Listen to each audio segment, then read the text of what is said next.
Welcome. Baraat നാള് എന്നാൽ പാപമോചനത്തിന്റെ നാള്.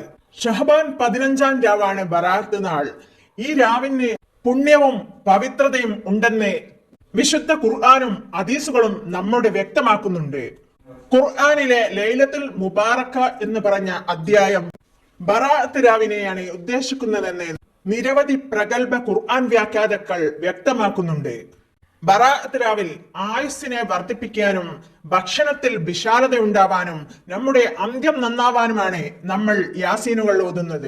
ഒരിക്കൽ നബി സല്ലല്ലാഹു അലൈഹി വസല്ലമ ആയിഷ ബീവിയോട് ചോദിച്ചു, ഈ രാത്രി ഏതാണെന്ന് അറിയുമോ? ആയിഷ ബീവി പറഞ്ഞു, അള്ളാഹും റസൂലുമാണ് ഏറ്റവും അറിയുന്നത്. നബി പറഞ്ഞു, ഇന്ന് ഷഹബാൻ പകുതിയുടെ രാത്രിയാണെന്ന്. ഈ രാത്രിയാണ് ജനങ്ങളുടെ അമലുകൾ ഉയർത്തപ്പെടുന്നത്.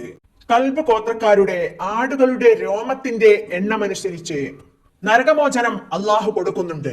ഈ വിശുദ്ധ രാത്രിയിൽ നരകമോചനം ലഭിക്കുന്നവരുടെ കൂട്ടത്തിൽ നമ്മയും അള്ളാഹു ഉൾപ്പെടുത്തട്ടെ.